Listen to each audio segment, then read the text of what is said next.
Hablemos de todas las consecuencias, de cómo avanza este plan de vacunación, pero hagámoslo con un especialista. Le agradezco al doctor Mauricio Rodríguez Álvarez, académico del Departamento de Microbiología y Parasitología de la Facultad de Medicina de la UNAM, además, vocero de la Comisión Universitaria para la Atención de la Emergencia del Coronavirus, que nos acompaña hoy para hablar de un tema tan importante, doctor, la vacunación en el país. Bienvenido. Hola, Marta. Muy buenas tardes. Saludos al auditorio. Muchas gracias por invitarnos. Oiga, con el gusto de saludarlos, si le parece, vámonos por partes. Empecemos con esta visión general. ¿Qué opina? ¿Cómo vamos con este plan de vacunación? ¿Tenemos realmente un proyecto adecuado a las necesidades del país frente a esta pandemia? Bueno, tenemos un proyecto que también responde a la realidad de la disponibilidad de las vacunas en el mundo. Estamos viendo justamente ahorita como la disponibilidad de las vacunas también. De retomar la comunicación con el doctor Mauricio. Estamos teniendo ahí un problema de comunicación con el audio. Vamos a tratar de mejorar esta llamada para poder comunicarnos con él, para poder conocer todas estas apreciaciones. Recuerda, aquí en Mega Noticias hemos dado seguimiento a las distintas voces, a toda la información que tienen al respecto de lo que ha sucedido con el plan de vacunación en el país. Ha habido críticas también, por ejemplo, por empezar a inocular a los servidores de la nación, por no dar prioridad al personal médico. Hemos visto también que de pronto algunas voces señalan, sobre todo al interior de la clase política, señalan que esta repartición de vacunas no está siendo equitativa, que tendrían que estar incluyendo e involucrando aún más a las diferentes entidades, a los diferentes gobiernos estatales, para que también pueda haber una mayor adquisición incluso de las vacunas. Pero mire, en tanto retomamos la llamada, déjeme platicarle qué fue lo que pasó con el gobernador de Guanajuato en torno a este asunto de las vacunas contra el coronavirus, porque mencionaba que sería un acto vil si las vacunas se usan con un fin político. Así lo ha señalado Diego Sinue Rodríguez Vallejo, el gobernador de Guanajuato, respecto a la aplicación de la vacuna contra el COVID-19 a los servidores de la nación, que es esta parte en donde ya le decía. Han habido muchas críticas al respecto. Además, destacó que la vacuna no debería de aplicarse a nadie más porque no hay ningún excedente de vacunas en el estado ni en el país. Además, lamentó que se haya inmunizado a estos servidores de la nación en municipios de Jalisco y de Guanajuato, antes incluso que el personal de salud. Esa es parte de la información que se comenta al respecto de las otras voces que señalan cuestiones pues alternas y cuestiones de uso político electoral ante la inoculación en la que se está avanzando en el país. Pero a ver, ahora sí ya tenemos lista la comunicación con el doctor Mauricio Rodríguez Álvarez. Doctor, platícanos ahora sí cuál es tu visión respecto a este plan de vacunación. Ya. Bueno, lo primero es que estamos viendo que dependemos de que vayan a ir llegando las vacunas. Eso no está, digamos, en manos más que de los productores. Ahí sí estamos en manos de los productores. Cuando ellos tengan las vacunas, nos las van a ir mandando. Y nosotros tenemos que asegurarnos que el uso que se les dé en México sea lo mejor posible. Ahorita, pues hay que estar, digamos, contentos, tranquilos, de que prácticamente 500,000 de nuestro personal de salud ya está vacunado contra COVID. Eso, pocos países tienen esa fortuna de decir que su personal de salud, ya casi la mitad de su personal de salud de todo el país ya está vacunado. Conforme vaya habiendo vacunas disponibles, iremos viendo que aumentan las coberturas, que se amplían a otros grupos de riesgo y que se van completando los esquemas. Pero fundamentalmente, pues tenemos también que estar conscientes de que la vacunación es un proceso que va a ser largo, que va a ser lento, que va a durar todo el año y que las acciones que tenemos que tomar ahorita son las más importantes porque la epidemia está ahorita encima de nosotros, la epidemia está muy activa. Las vacunas son una medida para mediano plazo, no son para lo inmediato.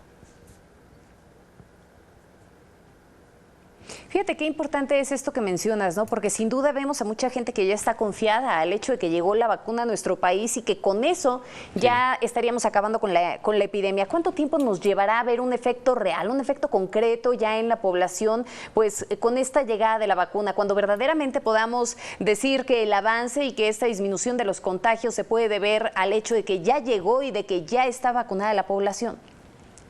Sí. Bueno, vamos a ir quizá por grupos iremos viendo que ya está protegido el personal de salud activo y entonces veremos menos casos en ese grupo. Pero a nivel poblacional, a nivel país, lo más probable es que lo vayamos a ver hasta el año que viene, cuando alcancemos coberturas en todos los sectores, en todos los grupos, en todos los estados, y que poco a poco la vacuna pues vaya teniendo el efecto de romper los contagios en la comunidad. Entonces, como bien lo apuntas, ¿no? Hay como una euforia de las vacunas, donde todo el mundo cree que ya con eso se salva, pero ahora viene el proceso de la vacunación, que eso es muchísimo más complejo que la vacuna en sí mismo. Y tenemos que ser parte de ese proceso de vacunación. ¿Cómo? Primero, con paciencia, entendiendo que es un proceso lento, que es un proceso paulatino y que eventualmente nos tocará la vacuna, sí. Nada más que ahorita lo que tenemos que hacer es romper la cadena de transmisión del virus en las casas, en las comunidades. Y cuando hablas de las comunidades también, si no mal recuerdo, leía recientemente información que se publicaba en donde decían que hay un alto índice de contagios al interior de los hogares y que sin duda este número de contagios pues no se tiene verdaderamente registrados o cuantificados ante la Secretaría de Salud y no forman parte de la población que está hospitalizada en este instante. Sí. Bueno, que no se nos olvide, esta epidemia es una epidemia de casos ambulatorios, de casos que están en las casas, en las comunidades, ¿no? 85% de los casos ocurren en la comunidad. Solo alrededor del 15% se hospitaliza. Entonces, aunque estamos viendo que el fenómeno hospitalario es algo tremendamente grande, bueno, todavía es muchísimo más grande los casos en la comunidad.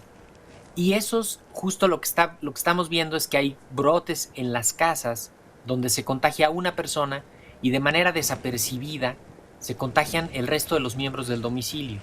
Ahí es donde tenemos que incidir, ahí es donde tenemos que enseñarle a la gente que se tienen que cuidar hacia el interior de sus domicilios en cuanto hay un enfermo, que tienen que aislar al enfermo, protegerlo, cuidarlo, vigilar su evolución, para evitar que contagie a los de la casa, porque eventualmente habrá uno vulnerable, uno más débil dentro de esa casa al que le va a ir peor con el COVID. Oye, doctor, dime una cosa, porque hace un momento tú mismo lo señalabas, ¿no? Esta parte de que dependemos realmente mucho del envío de vacunas a nuestro país. ¿De cuántas vacunas, dicho sea de paso, de cuántas vacunas estén llegando? Justamente hoy en la conferencia matutina decía Hugo López-Gatell que ya se está analizando el hecho de retrasar las segundas dosis de Pfizer, es decir, de todas aquellas personas que ya fueron inoculadas en una primera etapa y que requieren esta segunda dosis forzosamente, pues retrasar su aplicación 45 días. ¿Qué consecuencias puede llegar a tener esto para la salud de las personas que retrasen esta aplicación? Sí. Bueno, los estudios dijeron, los estudios grandotototes que hizo Pfizer, ¿no? 20 y tantas mil personas que se vacunaron, y los estudios de fase 2 y los de fase 1. O sea, en todos esos estudios se concluyó que tienes más o menos casi hasta 50 días de seguridad, de tranquilidad para poner la segunda dosis. Lo ideal, lo que se evaluó como inicial y lo que hicieron en el estudio fue evaluarlo hasta los 21 días. Pero hay muchos estudios y mucha información que dice que si lo pones a los 28 días no pasa nada, o sea, igual se logra el efecto deseado. Si lo pones hasta los 48, 50 días, sigue estando dentro de la ventana de seguridad. Lo importante es completar el esquema. Las segundas dosis lo que hacen es pues hacerle un recordatorio al sistema de las defensas de que se tiene que activar contra el microorganismo, ¿no? Contra el bicho. Entonces administras la segunda dosis y con eso el sistema inmune como que termina de estar completamente alerta y ya dura más la inmunidad, ¿no? Esperemos que cuando menos dure, pues idealmente cuando menos un año para romper el ciclo de la transmisión a nivel global.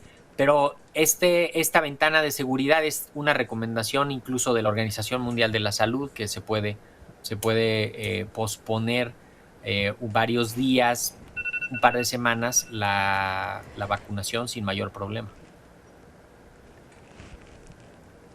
Oye, dime una cosa, tengo entendido también que la UNAM puso a disposición del gobierno federal ultracongeladores para la vacuna y que además pues hay una fuerte disposición por parte de los chavos, de los estudiantes, para poder ayudar en esta etapa de inoculación al personal médico y también a la población en general. ¿Qué les ha dicho el gobierno federal en torno a este tema? Pues sí, como dices, ¿no? La UNAM siempre está queriendo ayudar, siempre estamos buscando ver cómo aportamos, sobre todo en situaciones tan críticas, ¿no? Y tenemos equipos de ultracongelación para almacenar vacuna, para distribuir vacuna si se necesita, y ya se anotaron cerca de 5,000 voluntarios universitarios, la mayoría de ellos jóvenes, estudiantes con muchas ganas de ayudar al país. Y muchos profesores y trabajadores, también hay que decirlo, ¿no? Con gente que quiere ayudar para esto. Justamente lo que se está haciendo es diseñando una serie de intervenciones de grupos multiinstitucionales para poder hacer campañas de vacunación intensiva. Podría ser alrededor de la universidad, en el contexto de la universidad propia, en la ciudad, y se está afinando esto. Ya vimos, por ejemplo, el modelo que han presentado de las brigadas de vacunación que están lanzando ahorita en esta primera etapa, que van a ser pues integradas por personas de diferentes sectores, de diferentes disciplinas, voluntarios de todo tipo, y ahí también pues seguramente estarán los universitarios, estaremos participando en esto. En las siguientes semanas se terminará de definir exactamente el rol en cada actividad que se tendrá, pero reiterar la disposición de la universidad para ayudar al gobierno de la ciudad, en el caso de que sean intervenciones, a los estados en donde tenemos campus también y sedes, y desde luego a nivel federal, pues en lo que se pueda ayudar, ¿no? Finalmente somos la Universidad de la Nación y queremos aportar también en este momento. Y ya para finalizar, doctor, ¿realmente deberían de ser incorporados? Estamos hablando, por ejemplo, en este caso de los estudiantes de la UNAM, pero también vemos que hay diferentes sectores que han alzado la mano, ¿no? Por ejemplo, la iniciativa privada que también le dice al gobierno federal, oye, ¿sabes qué? Pues, a ver, agárrate las grandes fábricas, permíteles a los empresarios que empiecen a inocular a su personal. Están también dispuestas las farmacéuticas, los hospitales privados y demás. ¿Tú crees que verdaderamente el plan de vacunación está bien acotado en cuanto a esta distribución de las brigadas de vacunación? ¿O ves un proyecto centralizado únicamente pues a esta parte del gobierno federal? Incluso me atrevería a decir que con algún uso político. Bueno, ahorita en esta primera etapa ha estado muy controlado, porque justamente se está también ensayando el formato, y esto no es, de pronto escalarlo al nivel nacional va a ser todo un reto. Definitivamente se tienen que sumar todo el que quiera sumar, y todo el que quiera participar. Hay que encontrar la forma de que lo puedan hacer. Se trata justamente de no cargar ni la responsabilidad ni todo el trabajo en unos, sino más bien distribuir y todos aportar en la medida de sus posibilidades.